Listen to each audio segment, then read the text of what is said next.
So I've been giving this guy some love, and most definitely he had to be looked at. 84 pace, 93 defending, 92 physical. A very big upgrade for him. He has got a junior version as well that can go from a 90 to a 91. So we will take a look at that one just to see what that rating really does for the card. And he also has only gone up a double anyway, or at least a triple from this version. So we've got the 89 base hero. He hasn't had anything prior to this. And as you can tell, he's got 13 pace, 30 shooting. I suppose they got to go up somewhere. 2 on the defending and the physical, 21 dribbling and 18 passing. A massive upgrade for him, and I think that is definitely going to show in this card. 94 in the composure. He's looking good. We've obviously gone with the shadow. We'll keep him controlled lengthy at the minimum with 92 pace and 98 defending, which does turn him into a 96 centre-back overall.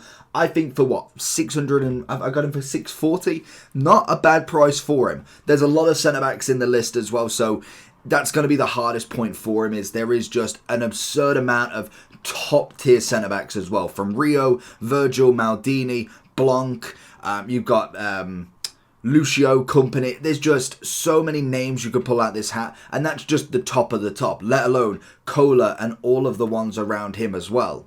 In terms of the Playstyle Plus, we've got Block and Anticipate. Anticipate is the perfect one for me, and Block is a nice little extra as well. When we look at the kind of in-depth stats, we are looking at more sprint speed than acceleration, but the lengthy should have us covered there. Obviously, passing looking pretty good with the 95 and 90 on the short and long. Dribbling-wise, great balance and agility for a centre-back. Incredible reactions, great composure, and then the defensive style, impeccable. So let's jump into him. I'm interested, and he's obviously got to go into champs. If your team's looking like this, then I have the place for you. Head over to U7Buy for all your coin needs. They're cheap, fast, and reliable, but make sure to use JT11 at the checkout for 6% off all of your coin orders. So I must admit, in terms of him, he does look a very good centre-back. Like, granted, there's, like I say, there's loads. It's not as if he's the only option you can go for now. There is plenty that most definitely will give you the top tier service. But what we're seeing now is potentially cheaper options. And if you are looking for a hero, as they still do have that bonus of obviously the full chemistry plus a link on the league. I want to say it's been a while to know what the heroes do, but I think that is going to come in absolute class. And I could see him being cheaper just purely on the fact of how many packs it looks like we're going to get. So that's going to be the interesting start for him. I'd be interested to see, can he do something? We've got the new crouch by the looks of it. I mean, what on earth is that? I've never seen someone go down the byline quite like that. Kohler looking for the challenge. Doesn't get that anticipate for him there. I was kind of looking for the intercept if possible. He's going to go for a... Is he going for a power shot with crouch there? It's not happening. Doesn't matter because he's done. Kohler. Lovely tackle.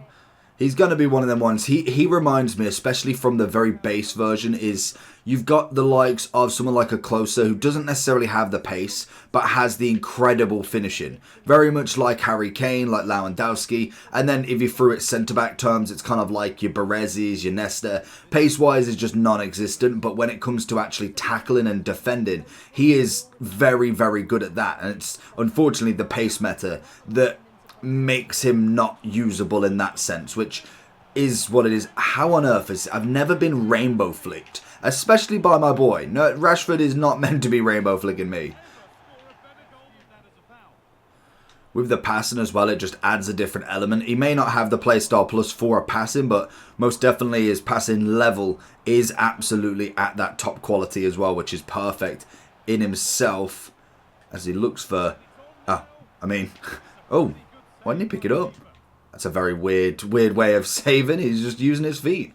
Ooh, rushing Kohler out of position there. That's not very good, as you can see. Werner's going straight through that. That is totally my fault. He's gone for that again. Oh my god, is he playing squad battles against me? I think he is. Not today, though. Kohler's looking for that challenge. Ooh, he stepped off him. Ooh, gone for a bit of a diagonal ball. Very nice. Ah, he's got that on the cutback. He's got me on...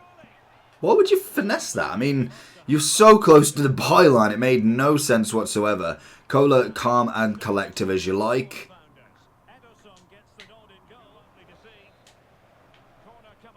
Has he got some heading in him? Ooh, nearly. Nearly getting the goal off him as well. That's the one thing that we do like. His heading ability as a centre-back is perfect because Virgil does a lot of the work. And I kind of wish that you could still put somebody in the position so like you could actually create the run. Not as much as what we saw in the previous times when you could, because you'd just make a stupid run up and it would be so broken because the defenders would run one way, your players would run the other, and it's just, you're guaranteeing an open shot at the minimum. That would be frustrating as anything, but being able to put like Virgil in the middle for a corner because you know the aerial works, I don't get why we can't do that. And it doesn't go based off heading ability, it seems, or at least the playstyle plus. It should be whoever's got that playstyle plus great challenge should be the one that's in that center, whereas it's not like Kohler doesn't have an aerial or power header plus, but he's the one there. I don't get why. Whoa, good defending from Kohler. I went for the jockey tackle, the standing tackle, which did not work out very well. Kohler again. Very good play. Good save from the keeper. He's very good at passing in the box, which is frustrating because sometimes you just get that little bit of a panic and it's just enough to kind of send you the wrong way.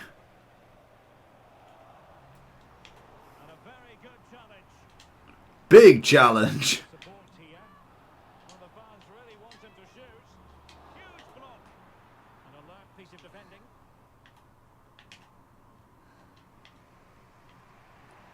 Oh, this is it. One-on-one with Harry Kane. He knows he's not got that pace.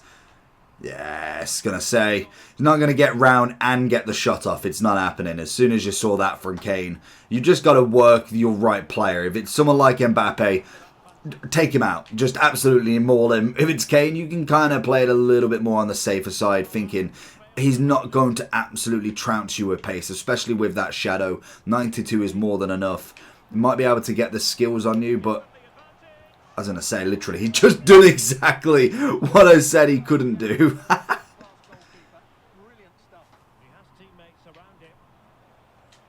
Good challenge. Very, very big. Gets us on the attack as well. Oh, go away. Go on, Eto. Get something. He's going to have to turn back and retreat. Get some cavalry in.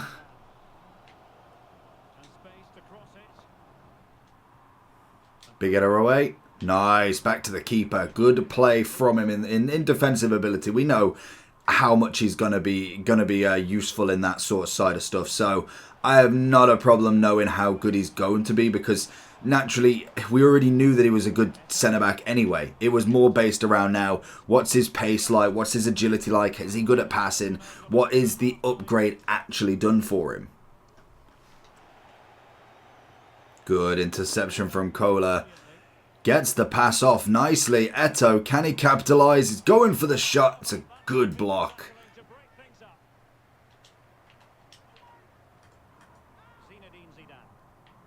Ooh, got Henry down here. Let's play it a bit smarter. Is he going to go for the first shot? No, Virgil. Lovely. And that's where you have to have a partnership as well. It's not just about that one centre-back, unfortunately. You've got to have a pairing that really work together. One more. Nice. It's a great counter. Ping it across anybody.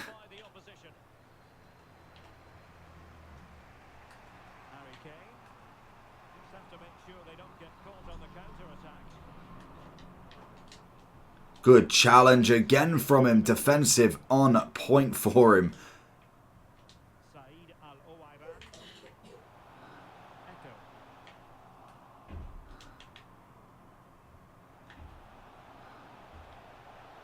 Good interception. Nice and simple away. It's exactly what we want. And it's despicable.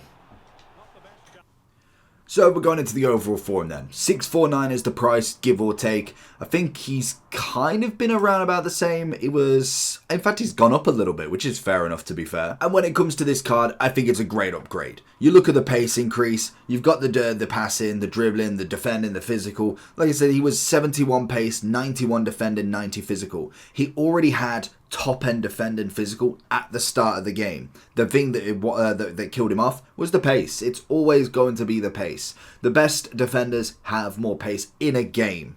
in a game, just saying. But now we've got the kind of increase of the pace. It's like the Nistelrooy, it's like the kind of closer, where now they are up there with the best of them. Even someone like Prinz, like Berbatov, they've been put in a scenario now where they've not got 80 pace and 90 shooting. It's now 90 pace and also 90 shooting. So it's that same scenario. Plus, Kohler was always a very good centre-back with that upgrade. We saw it with the, I was going to say it was the shapeshifter. It wasn't actually, yeah, it wasn't even a centre-back. But the pace increase was absolutely massive for him. The World Cup, he never really just got going, to be honest with it, because that was kind of all he got. He never really got an end card, whereas someone like Marquez, it was a great addition for him. When it comes to centre-backs, where does he rank though? Because like I said at the start, there is so many. Like we say with Virgil, Renard is still very good. Even Diaz and Bright are definitely in that top category. Maldini, Yashin's still decent. Rio, Alberto, De Ligt, Company, Lucio, like he puts himself probably just outside of like the Company Rio talk, but definitely in with the De Ligt, in with Nesta. See, Nesta's definitely a decent one. Would I say Nesta's probably up there? What's his playstyle? It's the playstyles. It's the anticipate that really takes it for Kohler for me. I would say he's over Nesta. I'd say he's over Cannavaro, but a different type of centre back. Arejo and Blanc, though, he might be just behind them two, which makes more sense for the price. Orban at 91 for that price is absolutely crazy. 87 pace as well. So he puts himself, I'd say, in like the top 20. I don't know about the top 10. I think we've got far too many top ends at the moment, and that's just the level of centre-backs we've got. But if you are looking for a hero German centre-back, very specific, there's only one. Kohler's got to be your guy. He's definitely one that I'd still be very happy to pack. And even the 90, like the 90 itself can be evolved into the 91. It's a shame that they've taken away the actual Golazo kind of card design. I think they should have made an Evo for that rather than turning it straight to green. I just think it would be nice to have that, to be honest. Or make its own one, to be honest. Make like a yellow colour or something. It would be pretty sick. But when we look at the difference, maybe yes, you're not getting quite the defending and the dribbling bonus. What do we get stat-wise? But you get 1 extra pace. He's losing 4 composure, which, again, at 90 is still very good. 6 balance, still very high at his level as well. So we got 1886. Reaction still 91. I mean, that most definitely is not a bad card to go for. The only kind of shame with that sort of card is the fact that you can have Crouch in it, and I think Crouch is definitely the right option. I just don't see a world where not putting Crouch in there. The fact that he's not got a prime version yet, he could still get one, then I think, yeah, Crouch has got to be the option at this moment in time. Kohler, though, very good centre-back. I'd say at least a 9 to 9.5 at the minimum. Let me know down below what you think, and I'll catch you all for the next one. Peace.